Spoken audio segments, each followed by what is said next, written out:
नमस्कार मित्रों, मैं एसवी भारद्वाज आपका एक बार फिर से अभिनंदन करता हूँ। मृत राहु होंगे जीवित। दोस्तों, 30 अक्टूबर को यह स्थिति होगी। राहु आपके भाग्य भाव में गोचर करेंगे अंततः, और चर्चा करेंगे दोस्तों मीन राशि में गुरु को फ्री करके। जी हाँ दोस्तों, भाग्य स्थान के मालिक गुरु को निजात मिलेगी, या यूं कहें आपके भाग्य में वृद्धि के योग इसी से बन जाते हैं कि गुरु चंडाल दोष खत्म होता है।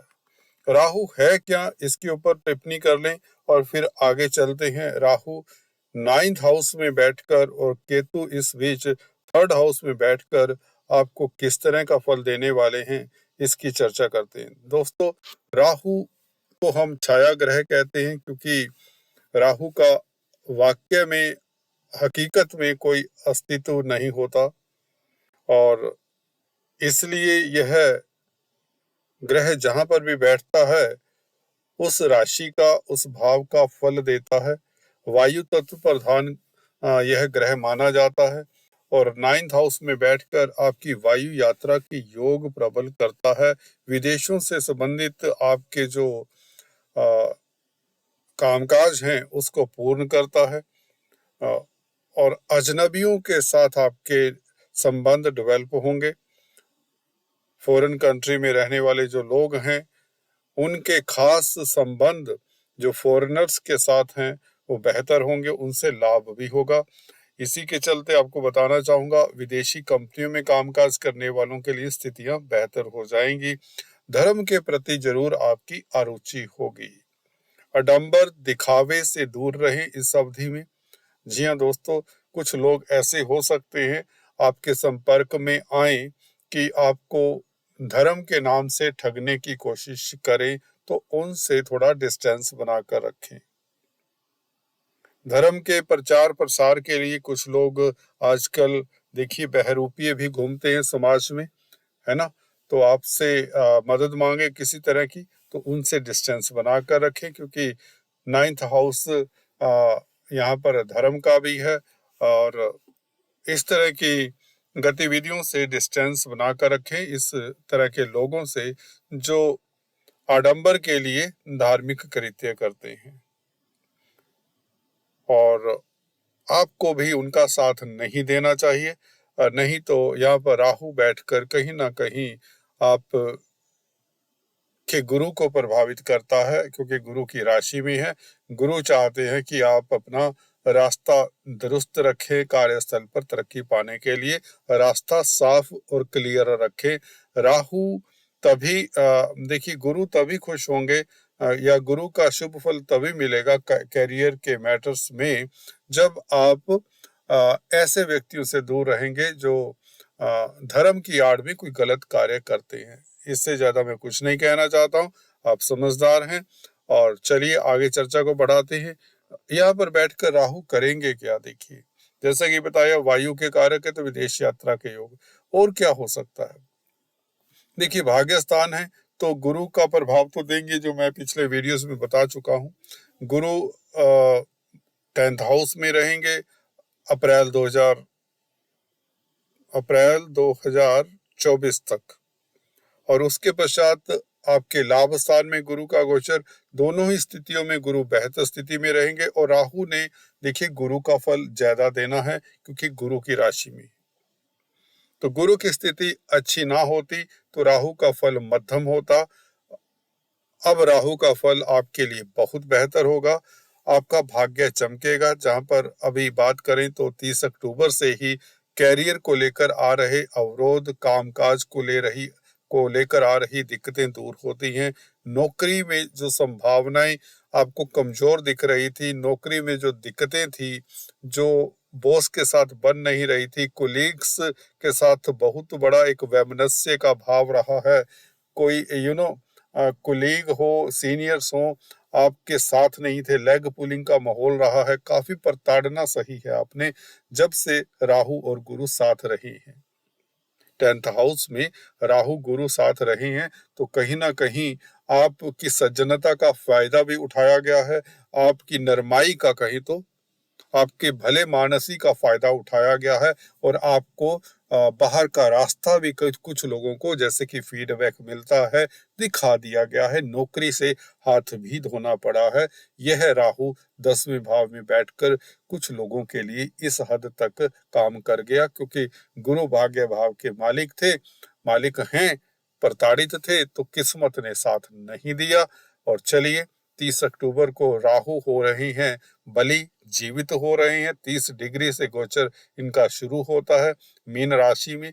30 डिग्री से लेकर 0 डिग्री तक का सफर इनका रहेगा और इस अवधि में 18 महीने यह मई 2025 तक भाग्य भाव में रहेंगे। और गुरु का गोचर इस बीच बहुत बेहतर है, गुरु की राशि में है, तो राहु आपके लिए अकस्मात ढंग से, राहु के साथ दोस्तों एक ये शब्द जुड़ा रहता है, अकस्मात, अचानक, बैठे बैठाए आपको ऊंचाइयां दे देगा, ये राहु करने वाला है। क्योंकि भाग्य भाव में बैठा हुआ गुरु का फल देगा।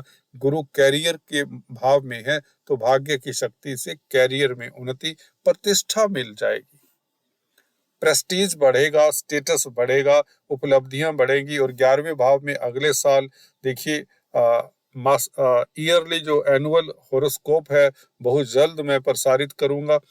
पितृपक्ष के पश्चात इंतजार करिए, वहां पर हम संपूर्ण विश्लेषण देंगे आपको। गुरु, शनि, राहु, केतु और दूसरे मंगल का प्रभाव भी आपके लिए बताएंगे। उस वीडियो को जरूर देखिए। अभी इतना कहना चाहूंगा कि गुरु लाभ स्थान में जब होंगे अगले साल तो लाभ होगा ही होगा, बल्कि बैंक बैलेंस बढ़ेगा, कोई इच्छा पूर्ति के योग बनते हैं।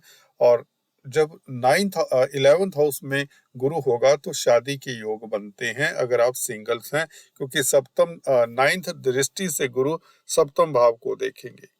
वृषभ राशि के गुरु अगले साल अप्रैल से आपकी शादी के योग प्रबल करते हैं। जी हाँ दोस्तों, गुरु का प्रभाव सप्तम भाव के ऊपर, जो कि विवाहिक सुख का भाव है, आपका दाम्पत्य जीवन भी स्मूथ होता है, पार्टनरशिप से लाभ होता है। और राहु भी भाग्य भाव में बैठे हुए गुरु का फल देते हैं तो आपका भाग्य भी साथ देता है, चाहे कैरियर की बात हो, कोई इच्छा पूर्ति की बात हो, क्योंकि 11वां भाव इच्छा पूर्ति का है। राहु ने 11वें भाव का फल देना है और गुरु का फल देना है। शिक्षा जगत में है तो लाभान्वित होंगे, फाइनेंस का कामकाज करते हैं तो निश्चित तौर से लाभान्वित होंगे। कोई भी कार्य करते हैं, एडवाइजर हैं, काउंसलर, कंसल्टेंट हैं, वक्ता प्रवक्ता हैं, इवन व्यापारी हैं, दुकानदार हैं, ट्रेडर्स हैं, कोई भी कामकाज हो, आपका कर्क राशि या कर्क लग्न होना चाहिए। तो राहु का ये गोचर विदेशी कामकाज के लिए, अकल्ट विद्याओं से फायदे के लिए, गुरुओं से खासकर जो अकल्टिस्ट हैं उनसे आपको लाभ होगा और मंत्र तंत्र इत्यादि रिद्धि सिद्धि में आपकी रुचि बढ़ेगी। केतु के प्रभाव के बारे में टिप्पणी भी कर दे चलते चलते। 3rd हाउस का केतु देखिए झंडे का कारक है। 3rd हाउस में ये क्रूर ग्रह है, उच्च स्थान में बैठकर आपकी कॉन्फिडेंस को बढ़ाता है। देखिए जो कॉन्फिडेंस आपका अभी कम चल रहा है, परेशानी में रहे हैं, आत्मबल की कमी रही है जिन लोगों को, कहीं ना कहीं कारण कुछ भी हो सकती है, कॉन्फिडेंस आपका बढ़ जाएगा जिससे आप अपने कामों को बहुत आसानी से करेंगे, मुश्किल कार्यों को करने वाले बन जाएंगे और आपके अटके हुए कार्य, अटका हुआ धन मिल जाना, प्रॉपर्टी का कोई अटका हुआ कार्य है वह भी उसमें सफलता मिल जानी, क्योंकि गुरु का 4th हाउस के ऊपर एस्पेक्ट आपको जमीन जायदाद प्रॉपर्टी बनने के योग बन जाते हैं। क्योंकि 9th लॉर्ड जब 4th हाउस को देखे तो बहुत बड़ा राजयोग होता है। गुरु फ्री है और अप्रैल तक बहुत बेहतर स्थिति रहेगी जमीन जायदाद प्रॉपर्टी बनाने के लिए और कार्यस्थल में उन्नति के योग भी बनेंगे। केतु का 3rd हाउस में बैठना यही बताता है कि आप शत्रु हंता रहेंगे, कर्जे से निजात दिलाने में मदद करेगा और पॉलिटिक्स में है, खास नेता राजनेता है। 3rd हाउस का केतु आपको झंडा ऊंचा करता है, झंडे के कारक है। 3rd हाउस का केतु आपकी इंट्यूशन पावर बढ़ाता है, यात्राओं से लाभ होता है, क्रिएटिव कामकाज में लगे हुए हैं, कला के क्षेत्र में हैं, तो केतु यहाँ पर आकर आपकी इंट्यूशन पावर बढ़ाकर आपकी कला में निखार करता है। मीडिया जगत में कामकाज करते हैं तो बेहतर परिणाम मिलेंगे, मीडिया में आप छाए रहेंगे। तो ये जो गोचर है, शनि की स्थिति शुभ है आपके लिए अभी और शुभ रहने वाली है, स्वराशि में है। कर्क लगन के लिए तो यह विपरीत राजयोग का कार्य करते रहेंगे। 30 साल बाद अपनी राशि में आए हैं, तो अब ढैया का कोई प्रभाव मुझे नहीं लगता देखने को मिलेगा। कोई प्रभाव नहीं होगा ढैया का, बल्कि गुरु का शुभ फल, राहु और केतु का आपको शुभ फल मिलने वाला है। आज चर्चा को यहीं पर विराम देता हूँ, फिर से मिलेंगे, तब तक के लिए stay tune. Thanks for watching this video. God bless you.